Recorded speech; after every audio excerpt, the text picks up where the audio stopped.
이 땅에서 거짓 예언은 굉장히 많습니다.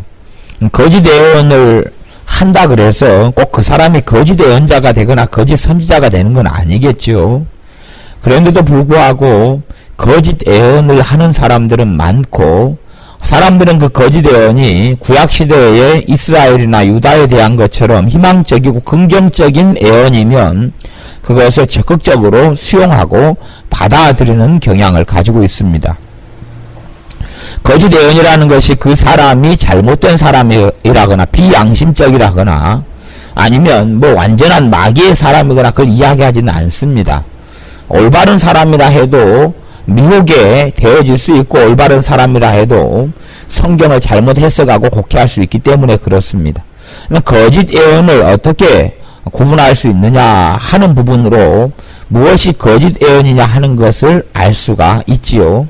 어떤 것이 거짓 예언이냐 하면 운명론적인 예언이 있으면 거짓 예언을 하는 것이 운명론적이다. 그 말은 결정론이다. 그런데 몇 년에 가령 대부흥에 대한 거짓 예언들도 난무하고 많은데, 이 대부흥에 대한 거짓 예언, 저도 개인적으로 언젠가 아니면 우리 시대에는 대부흥을 어느 정도까지는 볼 수 있을 것이다 라고 개인적으로 믿는 사람입니다. 그러나 대부흥에 대한 거짓 예언이다 이야기하는 것은 무엇이냐 하면, 가령 2020년에 어떤 사람은 1억 명, 아니면 몇억 명, 이런 사람이 하나님께 돌아올 것이다, 이런 식의 예언을 한다면 그것은 결정론이고 운명론이에요. 하나님께서 말씀하시고 예정하신 이러한 성경 66권에 있는 정확한 날과 시를 밝힌 것, 물론 그런 적도 없지만 그런 것 외에는 사실은 사람이 지금의 어떤 식으로 하는 성경 외에 하는 예언들이라는 것은 반드시 무엇이라고 해도 조건적이어야 합니다. 조건적이라는 것은 하나님의 대부흥에 오려면 하나님께서 말씀하시는 말씀의 원리에 따라서 대부흥이 와야 되는 것이지, 그냥 사람들은 완악하고 강팍한데 대부흥이 올 수가 없단 말이죠. 완악하고 강팍함이 역사 이래로 하나님께서는 대부흥으로 축복하셨습니까? 아니면 심판하셨습니까? 심판하셨지요. 하나님의 통치의 방식을 요즘에도 공부하고 있는데, 하나님의 통치의 방식이 이사야 같은 데는 그랬다 그랬어요. 그들이 입으로는 나를 존경하나, 가까이 하고 존경하나 마음은 내게 멀도다. 그렇기 때문에 내가 그들에게 놀라운 일을 행할 것인데, 그것은 지혜자의 지혜가 없어지고 명철자의 총명을 가리워 버리겠다 하는 것이 이사야 29장 13절 14절 말씀이에요. 또한 그 앞에 말씀에는 이들이 하나님을 떠났기 때문에 하나님께서 두 가지를 행하시는데, 하나는 눈을 감기시는데 그 눈은 선지자요, 머리를 덮으시는데 머리는 선견자라. 다시 이야기하면 선지자를 스톱시키고 선견자를 스톱시켜서 선지자가 보지도 못하게 하고 선견자가 환상과 이상을 보지도 못하게 하겠다 하는 말씀이에요. 다시 이야기하면 바른 하나님의 말씀들을 깨닫는 지각들을 가리워버리고 덮어버리는 것이 하나님의 통치의 방식입니다. 그렇기 때문에 대부흥에 오려면 여러 가지 조건들이 맞아져야지 되는 것이에요.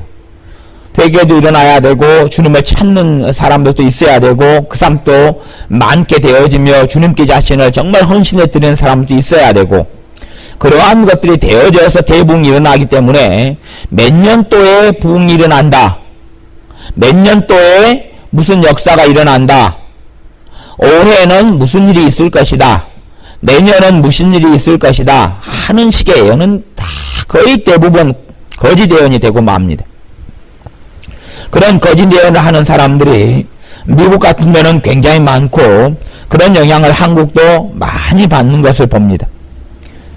몇 년 몇 월에 이런 일이 있을 것이다, 몇 년도에 있을 것이다. 물론 예언을 하면서 추측하는 것까지는 문제가 없습니다.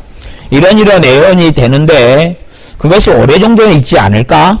아니 몇 년 안에 있지 않을까 그렇게 개인적으로 생각합니다. 그런 것이야 전혀 문제가 없죠. 개인의 생각까지 누가 제재할 수 있단 말입니까? 그러나 예언을 통해서 올해부터 하나님의 대부흥을 주신다. 5년 뒤부터 놀라운 대부흥이 온다. 2060년에 놀라운 하나님의 역사가 있다. 2020년에 놀라운 하나님의 역사가 있다. 이렇게 말하는 사람들은 그 사람이 거짓이다, 잘못된 사람이다 라기보다는 무조건 그의 예언 자체는 거짓 예언이다 말할 수 있는 거예요. 그냥 그런 의미에서 미국에 있는 밥 존스라는 선지자라고 일컬어진 사람을 저는 거짓 예언자라고 봅니다. 왜냐하면 성경의 예언의 방식도 조건적이고 실제로 이 땅에 일어나는 일에 있어서도 하나님의 결정은 하나님의 행하심 작정은 말씀대로 행하시는 분이에요. 죄가 관영해지고 많아지면 대부흥이 아니라 환란이 오고 그리고 그렇게 가다가 하나님의 심판이 도래하는 것이지요. 왜 313년 콘스탄틴에 의해서 기독교가 공인되고 그리고 카톨릭화 되면서 진정한 신앙과 믿음 말씀이 실종돼 가면서 1517년 종교개혁이 일어날 때까지 1000년이 넘는 세월 동안 중세의 암흑기라는 시대를 거쳤느냐 하면 교회가 로마의 기독교 공인되면서부터 향락에 도취되고 돈에 도취되면서 타락했기 때문에 그렇습니다. 전 교회적인 배교가 실제로 일어났기 때문에 하나님께서는 선지자 선견자의 눈을 감기시고 머리를 덮으셔서 더 이상 하나님의 말씀의 진리를 가진 사람이 없도록 하셨어요. 1517년에 하나님께서 마르틴 루터를 일으키셔서 또한 인쇄술을 통하여 성경이 인쇄되게 하고 보급되게 하고 종교개혁에 일으키시는 그 축복을 주신 것은 그때야 사람들이 하나님께 말씀을 알려하고 돌아오려 하고 정신을 차리기 시작했기 때문에 부분적으로 그러한 축복을 허락하셔서 종교 개혁의 물결 속에 하나씩 그 말씀의 빛이 비추고 은혜의 빛이 비추는 시대를 허락해 오셨던 것이지요. 노아의 홍수 때에도 그들이 악나라고 극악하고 마음으로 생각하는 것이 온통 악한데 하나님께서 그들에게 대부흥을 보내신 것이 아니죠. 대부흥을 보낸 게 아니라 노아의 홍수를 통하여 진멸하고 멸망시키셨던 것이에요. 하나님의 기회는 주시지만 죄가 관영할 때에 그들이 회개를 통하여 대부흥을 볼 수 있는 것이지 사람의 생각과 마음과 상관없이 하나님이 몇 년 또 이렇게 하실 것이다 하는 것은 그건 거짓 예언일 수밖에 없습니다. 우리가 거짓된 예언을 분별해야 될 시대가 지금의 시대가 되고 맙니다. 지금의 시대. 몇 년 안에 이런 일이 있을 것이다. 예측은 예언이 아닌 예측은 상관없습니다. 그건 거짓이라 볼 수 없죠. 개인의 생각이니까. 올해 정도 안에 미국의 화폐가 몰락할 것이다. 올해 정도 안에 미국의 경제가 몰락할 것이다. 이걸 하나님을 빙자하지 않으면 하나님의 이름으로 예수님의 이름으로 하지 않으면 무슨 상관이 없는 것이에요. 다 그건 경제학자나 누구든지 추정할 수 있고 말할 수 있는 것이기 때문에 그걸 거짓 예언이라고 하지는 않아요. 근데 예수님의 이름으로 선포하는 예언으로 이야기할 때에 정확한 날과 시, 연월일을 명시하면서 하는 예언은 운명론적인 결정론적인 예언이고 이건 하나님의 방식이 아닙니다. 성경의 방식이 아니에요. 성경에서는 그런 결정론의 방식이 몇 군데 있었어요. 하지만 70년 뒤에 포로가 해방되리라 라고 하나님께서 그 연도를 이야기해 주셨어도 그러나 하나님께서 이렇게 정하셨다 하자. 그러나 이것이 이루어지기 위해서는 무엇 해야 할지라고 말씀하십니까? 기도해야 할지라 라고 선지자를 통하여 하나님 백성에게 말씀하시는 것이에요.